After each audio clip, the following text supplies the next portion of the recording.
Have you ever been watching a football match? The crowd goes wild, a whistle blows, and you're the only one thinking, what just happened? Or maybe you've tried playing, only to be told you're offside for the 10th time, and you still don't get it. Don't worry, we've all been there. Football can seem like it has a million confusing rules, but trust me, by the end of this video, you'll understand the game like a pro. Let's start with the absolute basics. A standard football match is 90 minutes long, split into two 45-minute halves. The goal is simple: score by getting the ball into the other team's net. Each team has 11 players on the field, including one designated goalkeeper. Now, here's the key rule that trips everyone up. Only the goalkeeper can use their hands, and only inside their own penalty area. For everyone else, it's feet, head, or chest only. Using your hands is a handball, and it results in a free kick for the other team. So, how does the game start and restart? With a kickoff from the center circle. This happens at the beginning of each half and after every goal. When the ball goes out of play over the sidelines, it's a throw-in. The team that didn't touch it last gets to throw the ball back in, using both hands from over their head.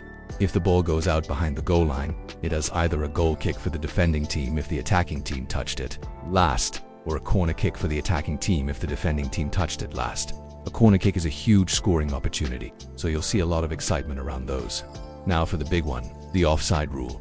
This rule is designed to prevent players from just camping out right in front of the opponent's goal. A player is in an offside position if they are nearer to the opponent's goal line than both the ball and the second to last opponent when the ball is played to them. The last opponent is usually the goalkeeper, so it's really about being behind the last defender. You are only penalized for being offside if you become actively involved in the play. It sounds complicated, I know, but just remember this. You could want to be ahead of the defenders before the ball is kicked to you. Watch a few examples and it will click. Of course, football is a physical game, but there are limits. Pushing, tripping, or unfairly tackling an opponent results in a foul.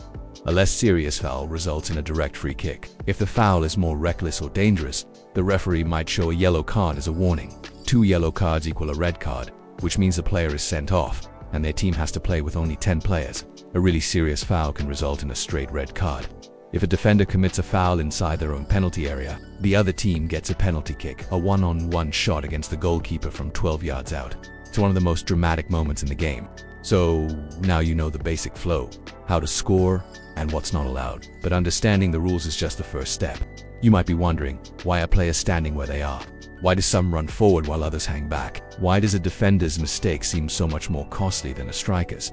That's all about player roles and positions. And that's exactly what we're diving into in our next video. We'll break down every single position on the pitch, from the goalkeeper to the striker, explaining their unique jobs and how they all work together. It's where the rules we've just learned come to life and create the beautiful, strategic game we all love. So make sure you're subscribed so you don't miss every football position explained simply. Thanks for watching, and I'll see you on the pitch.